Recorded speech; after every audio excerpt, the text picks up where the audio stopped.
choose and when to choose them. Every day we are faced with a chance and a choice to do good or to do bad, to do the right thing or the wrong thing. You see an elderly person walking across the street, struggling with some groceries. You have the choice to help them, and you have the choice also to walk away.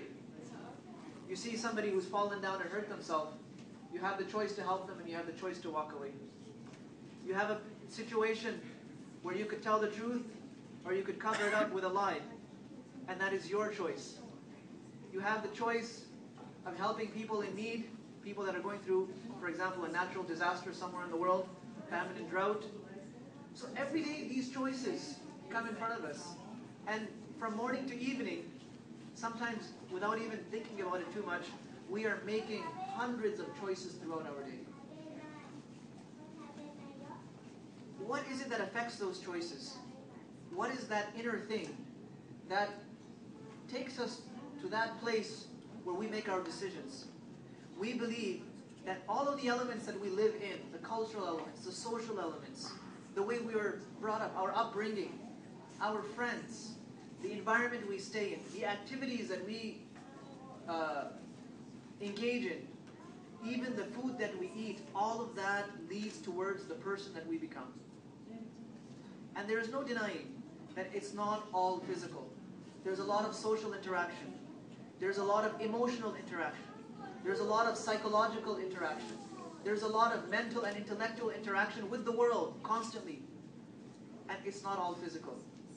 All of those things that are not physical, whether it pertains to our emotions, our psyche, our intellect and intelligence, our sense of logic, our problem-solving techniques, we believe all of that has to do with our soul and the condition of our spirit. So the spirit is actually something, it's mysterious, but it's actually something very close to us. Now, as we said in the beginning, that this spirit also needs, this soul that lives within us, it also has needs, and it also has requirements. What are the requirements for the soul?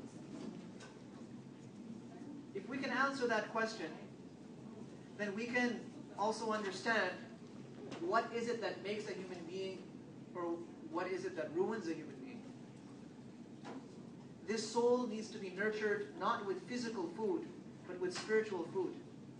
And that spiritual food, that spiritual nourishment, it includes meditation. It includes prayer.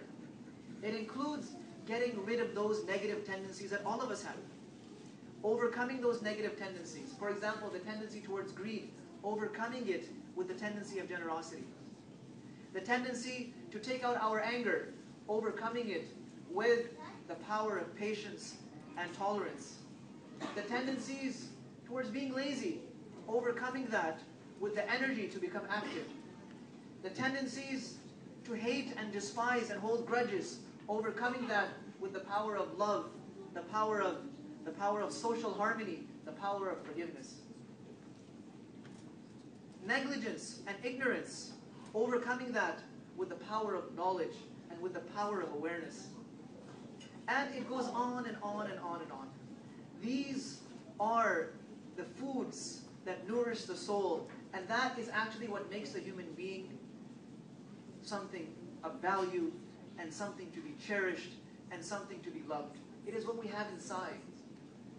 Our physical existence is temporary. It's temporary.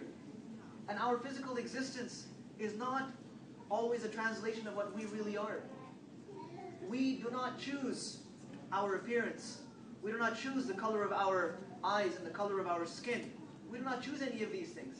We do not choose where we were born and what language we were born speaking. But every single one of us can choose what kind of person we become. So it is in the grander and broader theme of refining and culturing and really training and disciplining the spirit that the concept of Ramadan comes.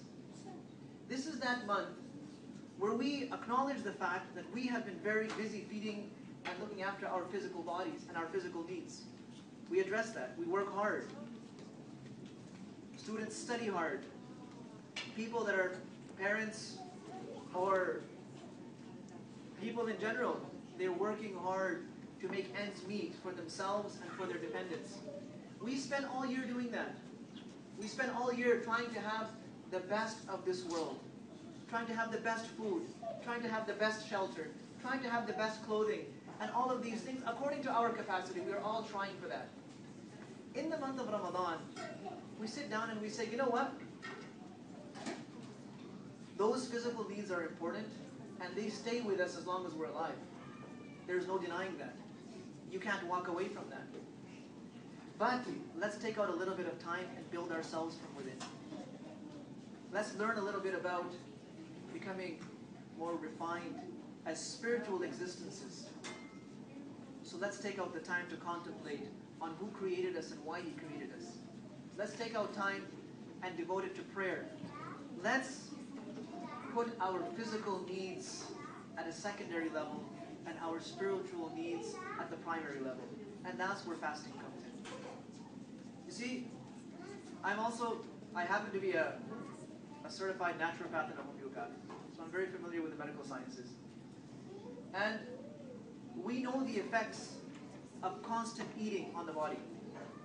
Any experienced doctor will tell you that a lot of the sicknesses and diseases that we have can be avoided just by watching the way we eat. Any doctor will tell you that. A lot of the chronic illnesses are coming about as a result of two things: not eating properly and not managing stress properly. So we know the effects of food. A lot of the food that we're eating is not really being utilized by the body. That's a fact. A lot of it is just being stored. Some of it is putrefying in your smaller intestine, and all kinds of things are happening. In this season of Ramadan, we give our digestive system a break. Just relax. Take it easy. Heal a little bit. Cleanse a little bit. Detox a little bit. So, you've taken away your attention, and you've taken away that time, and that energy that you were devoting, and you are using that same energy and that same time and devoting it to spiritual activities and practices. So we fast. We abstain from eating from daybreak up to sunrise, up to sunset. We eat before and drink, and we eat and drink afterwards. In that time, we let our bodies just rest. We normally decrease our physical activity. We normally cut it down, whether it's exercise, whether it's extra work. We reduce those responsibilities. We spend more time in our mosques, contemplating and praying, seeking forgiveness for our own mistakes, and seeking forgiveness for the mistakes of others as well. We make efforts to make amends with people. If we have wronged someone, we ask them for forgiveness. If we owe someone something, we try to clear up those accounts. If we are holding grudges inside, we try to get those out of our system and reconciliate.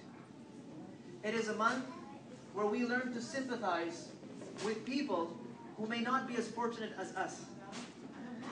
We, who living in places such as this country, have so many bounties and so many blessings that we are benefiting from all the time. This month gives us a chance to at least sit down and think of what all of those millions of people who don't have, who never have had a breakfast, who don't know if they will ever have a meal that day, or who may be spending several days without food and drink, without shelter. It gives us a time, gives us an opportunity to sympathize with those people and bring ourselves down, make ourselves a little more humble. And it is also a chance, an opportunity where we are encouraged to give as much charity as possible, to learn how to spend, because we all know how to withhold, we all know how to save, and we all know how, in some way or another, to hoard and to collect. But this month, we teach ourselves how to share and how to give from what we have, and how to benefit other people from the blessings that God has given every single one of us. So this is a 1-month training program to refine that spirit, to refine this human being and put him back in contact, to put him in touch with his real self, with his inner self, which really makes him or her what they actually are. And when we do that for a month, and changes do come within us, things come into perspective. We understand that this life is a transitory life. And we understand